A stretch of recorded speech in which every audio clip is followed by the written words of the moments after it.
ময়না ছলক ছলক চলে রে পিছন পানে যায় না রে মন ধুপুক ধুপুক করে রে তোর লাগিও তলার চাল পিয়ালির বন্তি কাউরি জংলা নদীর পারে হেঁটে তোর সঙ্গ লই ঘুরঘুর করু এই বাসনা প্রাণে ময়না ছলক ছলক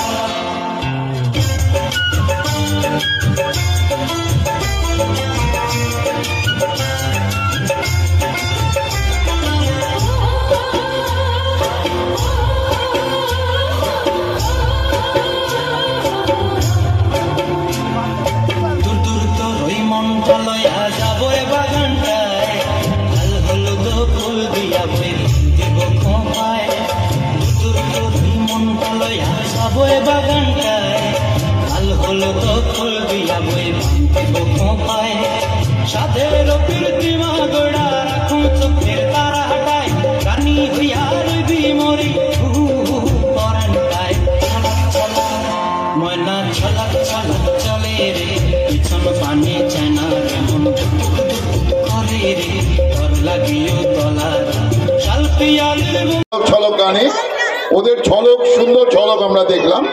এবার একটু আমরা সুইচ করি বিন্দু আবৃত্তি সংকলন কবি সুকান্তের এক চেতনা এক জাগরণ নির্দেশনা গৌতম চক্রবর্তী পরিবেশনায় সুতান উপাস অংশগ্রহণে আবির অনুভব স্বপ্নীল সুবায়ন অরুণিম উপাসনা এবং অহনা অংশগ্রহণে আবির অনুভব স্বপ্নীল সুবায়ন অরুণিম উপাসনা এবং অহনা। নিবেদন বৃন্দ আবৃত্তি কবি সুকান্ত এক চেতনা এক জাগরণ অংশগ্রহণে অরুণিম অনুভব আবির স্বপ্নীল উপাসনা শুভায়ন এবং অহনা। শুরু করছি কবি সুকান্ত এক চেতনা এক জাগরণ। অবাক পৃথিবী অবাক করলে তুমি জন্মেই দেখি ক্ষুব্ধ স্বদেশ ভূমি। কবি সুকান্ত ভট্টাচার্যের জন্ম 1926 সালের 15ই আগস্ট। তার মাত্র 11 বছর বয়স থেকেই নাটক কবিতা গল্প প্রবন্ধ রচনায় যেন নিজের জীবনেরই কথা প্রতিভাত হলো তাঁর লেখনীতে। যে শিশু ভূমিষ্ঠ হলো আজ রাত্রে তার মুখে খবর পেলুম সে পেয়েছে ছাড়পত্র এক নতুন বিশ্বের দ্বারে তাই ব্যক্ত করে অধিকার জন্ম মাত্র সুতীব্র চিৎকারে সর্বদেহ নিঃসহায় তবু তার মুষ্টিবদ্ধ হাত উত্তোলিত উদ্ভাসিত কি এক দুর্বোধ্য প্রতিজ্ঞায় সে ভাষা বোঝে না কেউ কেউ হাসে কেউ করে মৃদু তিরস্কার আমি কিন্তু মনে মনে বুঝেছি সে ভাষা পেয়েছি নতুন চিঠি আসন্ন যুগের পরিচয় পত্র পড়ি ভূমিষ্ঠ শিশুর অস্পষ্ট কুয়াশা ভরা চোখে এসেছে নতুন শিশু তাকে ছেড়ে দিতে হবে স্থান জীর্ণ পৃথিবীতে ব্যর্থ মৃত আর ধ্বংসস্তূপ পিঠে চলে যেতে হবে আমাদের চলে যাব তবু আজ যতক্ষণ দেহে আছে প্রাণ প্রাণপণে পৃথিবী সরাব জঞ্জাল এই বিশ্বকে এই শিশুর বাসযোগ্য করে যাব আমি নবজাতকের কাছে এ আমার দৃঢ় অঙ্গীকার অবশেষে সব কাজ সেরে আমার দেহের রক্তে নতুন শিশুকে করে যাব আশীর্বাদ তারপর হব ইতিহাস। ইতিহাস হতে চেয়ে বুঝি জ্ঞান হওয়া থেকে তার সাম্যবাদের দিকে ছিল ঝোঁক জ্বলে উঠবার এক দুরন্ত ইচ্ছে নিয়ে 1942 সালে মাত্র 16 বছর বয়সে কিশোর বাহিনীর সক্রিয় সংগঠক হয়ে উঠলেন কবি সুকান্ত। আমি একটা ছোট্ট দেশলাইয়ের কাঠি, এত নগণ্য হয়তো চোখেও পড়ি না, তবু যেন মুখে আমার উসখুস করছে বারুদ, বুকে আমার জ্বলে উঠবার দুরন্ত উচ্ছ্বাস। আমি একটা দেশলাই।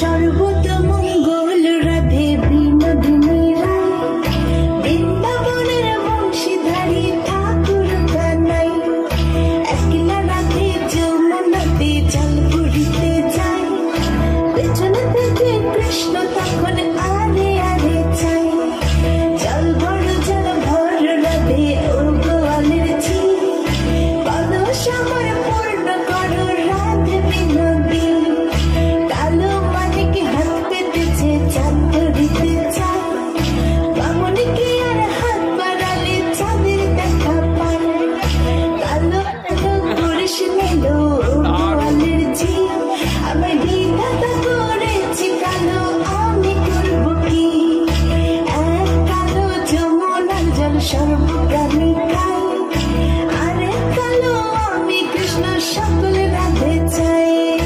এই কথা শুনিয়া কানাই বাঁশি হাতে নিল, সর্ব হয়ে কালো বাঁশি রাধেকে দংশিল, ডান পায়ে দংশিল রাধের বাম পায়ে ধরিল, মরলাম মরলাম বলে রাধে জমিনে পড়িল, মরবে না রাধে মন্ত্র ভালো জানি, দুই একখানা ছাড়া দিয়ে বিষ করিব পানি, এমন অঙ্গের বিষ যে ঝাড়িতে পারে।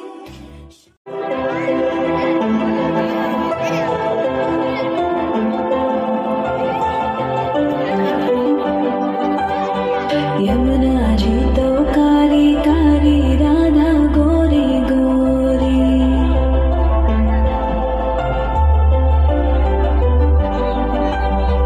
यमुना जी तो कारी कारी राधा गोरी गोरी, वृंदावन में धूम मचावे बरसा मेरी छोरी, रजधाम राधा जी की रजधानी लागे, रजधानी लागे, मने खारो खारो यमुना जी रो पानी लागे, मने खारो खारो यमुना जी रो पानी लागे,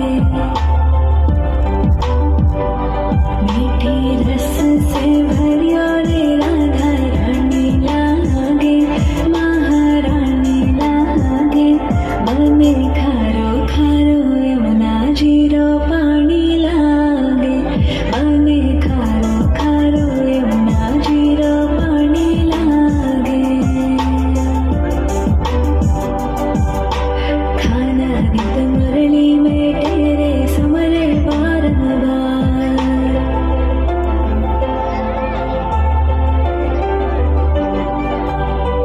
खाना गीत मुरली में तेरे समरे बारंबार, घोटे रूप गरे मन मोहन तो न पावे पार, रूप रंग की छवि। কবি দেবেশ ঠাকুরের লেখা কবিতা। নমস্কার। কবি দেবেশ ঠাকুরের লেখা কবিতা ভারতবর্ষ। ভারতবর্ষ মানে কোনো আর্ট পেপারে আঁকা জল রঙের মানচিত্র নয়। ভারতবর্ষ মানে শুধু হর্ষবর্ধন কিংবা বাবরের বিজয় বার্তা নয়। ভারতবর্ষ মানে বিজয় সিংহের সিংহল জয়ের ফ্যাসিস্ট গৌরব গাথা নয়। ভারতবর্ষ মানে শুধু মীনাক্ষীপুরম কিংবা জামা মসজিদ নয়। ভারতবর্ষ মানে নেহরুজির বংশানুবৃত্তি কিংবা জিন্না সাহেবের অলিখিত শ্বেতপত্র নয়। ভারতবর্ষ মানে এক ভালোবাসা, আমার, তোমার, শব্দের, সঙ্গীতের, জীবনের, আকাশের, মাটি। আমাদের প্রাইমারি স্কুলে কলুখা সাহেব সাদা দাড়ি, মাথায় ফেস, ড্রিল করাতেন আমাদের। ডান বাঁ ডান বাঁ, সস্নেহ সতর্ক করতে। বাবা সকল পার হাত মিলিয়ে ফেলো। কলুখা সাহেবের গোড়ের মাটিতে আজ ফেরেশতার হাসি ভারতবর্ষের চেরাগ হয়ে চলছে। বদ্রুমিয়ার হাতের কর্ণিকে শিব মন্দিরের গায়ে কত ফুল কাটা, আটার জোগাড়ে হয়ে মশলা মাখছি শান বাউরি। নিয়ামত শেখ আর গোকুল মাহাতো এক পাটাতনে ধান ঝাড়ে। সোনালী গোবিন্দ ভোগে খাবারে ঠিকরে করে সোনালি আলো। বদন মাঝি দাঁড় টানত যুবতী গঙ্গায়, বৈঠা ধরত হোসেনুর মাঝি। সামলে চলো মাঝি, সামুতে কাঁচা খাকির গান, সোরাবালির স্বর আর ঘূর্ণি চলার ঘাট। আমার ভারতবর্ষে কোনো গেরুয়া রাজনীতিবিদ কিংবা ইমামের নির্দেশিকা নেই। এখানে কোনো সংহিতা হাদিস ছাড়াই কোজাগরি চাঁদের অকৃপণ আলো পড়ে ঈদগার উপর, আর রমজানি চাঁদ তুলসী মঞ্চের গায়ে পূর্ণ আলো দেয়। আমার ভারতবর্ষ মানে রবি ঠাকুরের মধ্যে নজরুল, রবি শঙ্কর আর আলী আকবরের যুগল বন্দী, গণেশ পাইন আর মকবুল ফিদার রঙিন ছবি। আমার ভারতবর্ষ মানে লালন ফকিরের গান। আমার ভারতবর্ষে আমি শুনেছি মোহাম্মদ রফির সাথে লতার ডুয়েট, দেখেছি পাল্লা দিয়ে আজহারের সঙ্গে সচিনের দৌড়।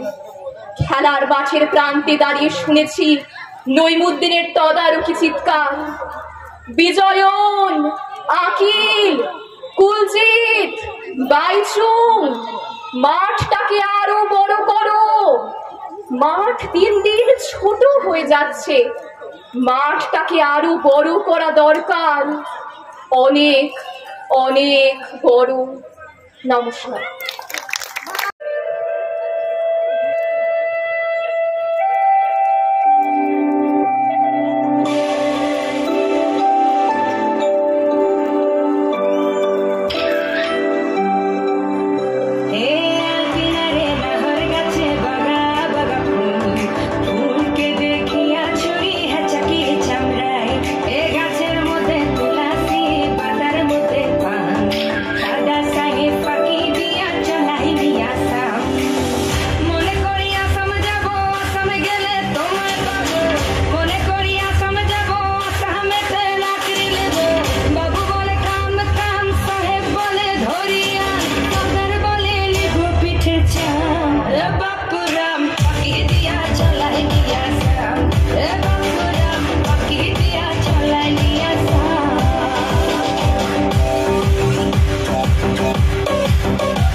ওই ঘাসের আগার শিশিরগুলো কেমন ঝলমল করছে। আশেপাশে জমি আছে যেন কাঁচা সোনা, সাদা মাটি, সে কি সোনার আলো, তাই না মেরিগোল্ড? হ্যাঁ, ঠিক তাই। তাহলে এসো মেরিগোল্ড, আমাদের সাথে আলোর পথে।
সোনার জন্য মরিয়া হয়ে গেছে।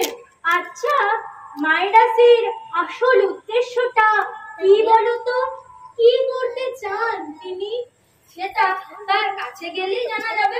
চলো চলো, রাজা মাইডাসের কাছে যাওয়া যাক।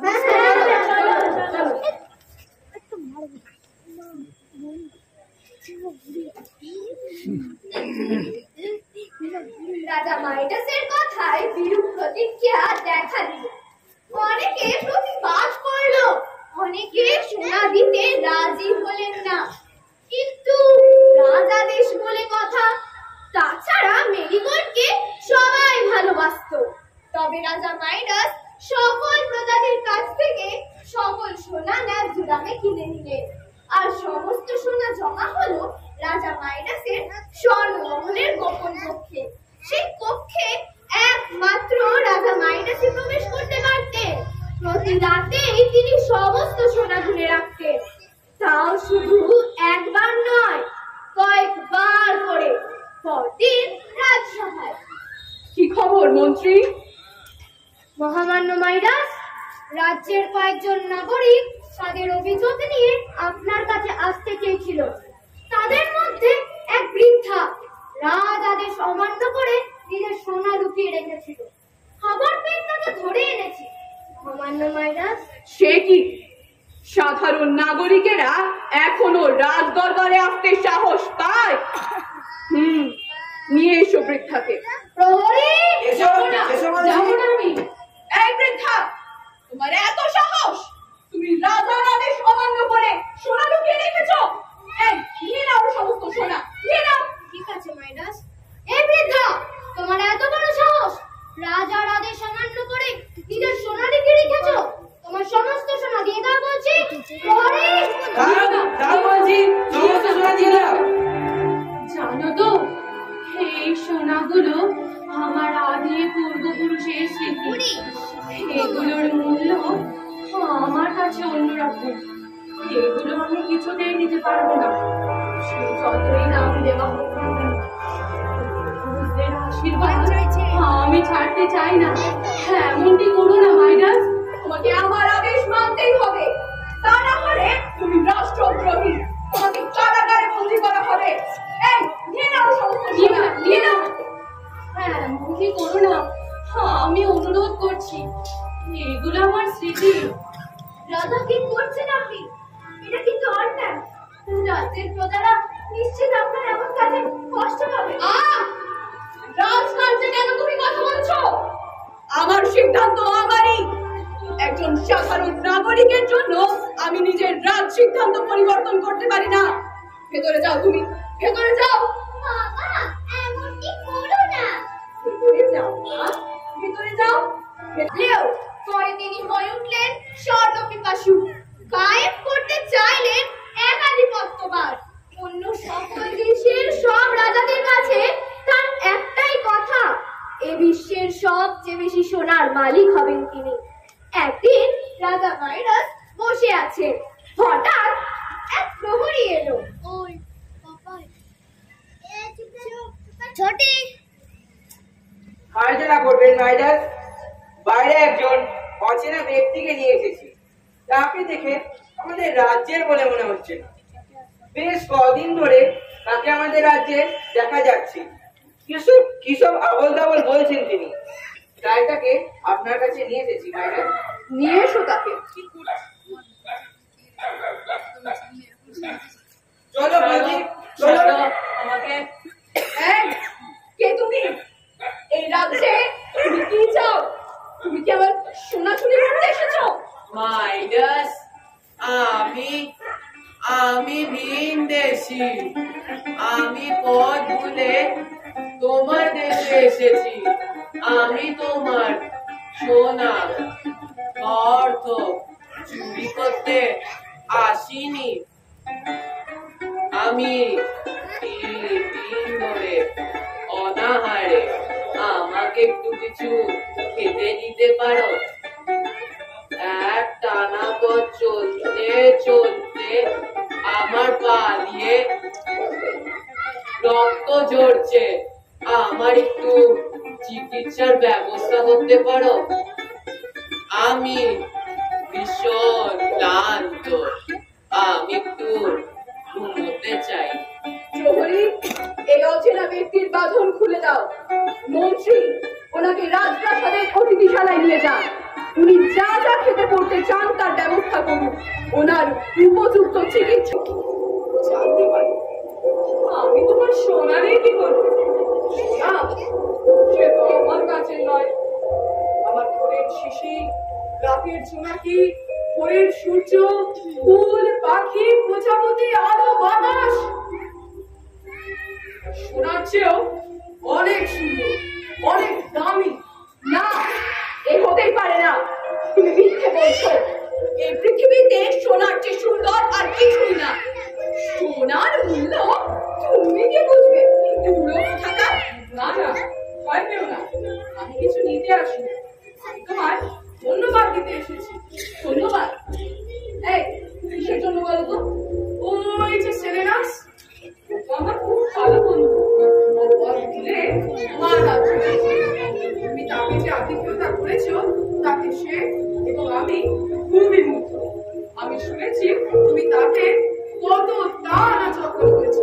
হ্যাঁ, তাই আমি তোমার কাছে এসেছি তোমার একটা ইচ্ছে পূরণ করতে। বলো, তোমার কি ইচ্ছা?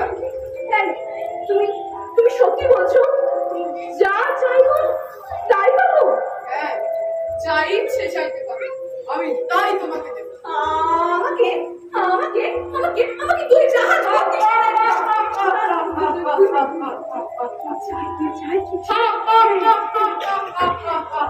আমাকে আমাকে আমাকে একটা বাড়ি শোনাতে দাও।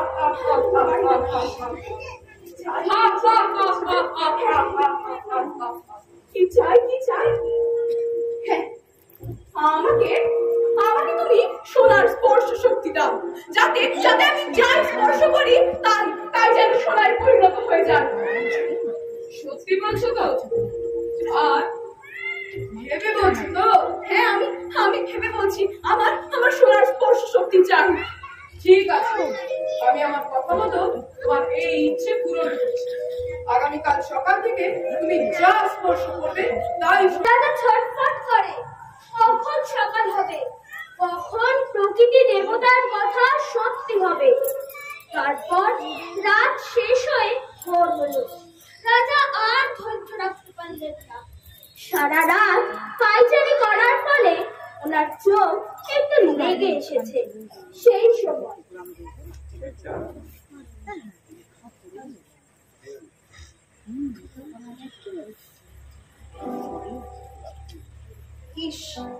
কি মজাই না হতো যদি এই পালঙ্কটিকে স্পর্শ করলে সোনায় পরিণত হয়ে যেত।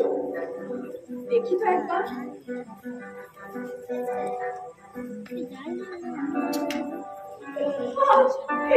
কি সত্যি নাকি স্বপ্ন? দেখি দেখি আলো বাতাস আসা বন্ধ হয়ে গেল। না, আমি চাই না কোনো সোনা, চাই না সোনা, সরে যাও তোমরা, সরে যাও, আমি চাই না কোনো সোনা। আমি কি আর জল খেতে পারবো না? মেরি, কোথায় তোমরা? মেরি,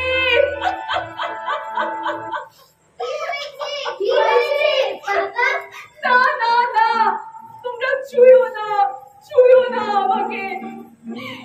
আমি কি করলাম, কি করলাম? হে প্রকৃতি দেবতা, তুমি কোথায়, কোথায়? কি হয়েছে মাইনাস? তোমার কি আরো শোনা চাই? না প্রভু না, আমি চাই না কোনো সোনা। আমি বুঝতে পেরেছি পৃথিবীতে আপনজনের ভালোবাসাই পৃথিবীর সবচেয়ে বড় সম্পদ। আমি মিথ্যে এক সম্পদের পিছনে ছুটছিলাম। তুমি ফিরিয়ে দাও প্রভু, সোনা হয়ে যাওয়া ফুল পাখির প্রজাপতিকে। ফিরিয়ে দাও আমার হৃদয় কুটুম্বিনীগণকে। ফিরিয়ে দাও রানীকে, ফিরিয়ে দাও প্রভু, ফিরিয়ে দাও। বুঝতে পেরেছো তাহলে তুমি মাইনাস? পৃথিবীতে আপনজনের ভালোবাসা পৃথিবীর সবচেয়ে বড় সম্পদ। তুমি মিথ্যে এক সম্পদের পিছনে ছুটছিলে, যা থেকে তুমি কোনোদিনও সুখী হতে পারছো না। বুঝতে পেরেছি, বুঝতে পেরেছি। এই নাও, এটা তোমার মেডিকল এবং সকলের উপরে ছড়িয়ে দাও। এতে তারা আবার তোমার কাছে জীবন করবে। ভালো থেকো মাইনাস, ভালো থেকো আমার সন্তানেরা, ভালো ভালো থেকো। তারপরে একে একে জীবন্ত হয়ে উঠল সবাই। রাজা মাইনাস নিজের ভুল বুঝতে পারলেন। এই প্রথম তিনি বুঝলেন পৃথিবীর সুখের আধার হলো আপনজনের ভালোবাসা। নিজের জন্য কিছু না করে অন্যের মাঝে তা বিলিয়ে দেওয়া। আমরাও চাই প্রকৃতি দেবতার দেওয়া তেমনই এক পরশমণি, যার স্পর্শে পৃথিবীর সব কিছু হয়ে উঠবে সুন্দর, যেখানে থাকবে না কোনো অন্যায় কাজ, যে মনের প্রতিটি ছোঁয়ায় পৃথিবীর সব কিছু হয়ে উঠবে শাশ্বত, সত্য, সুন্দর। সেই প্রত্যাশা আমার, আপনার, আমাদের সকলের। সবাইকে আবারও নাট্য শুভেচ্ছা, নমস্কার।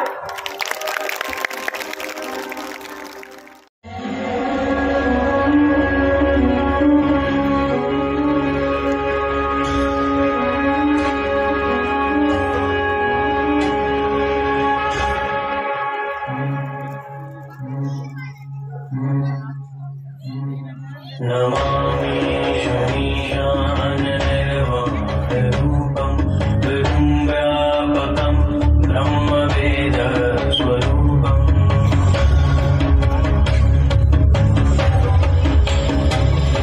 निजं निर्गुणं निर्विकल्पं निरीहं चिदाकाशमाकाशवासं भजेऽहम्।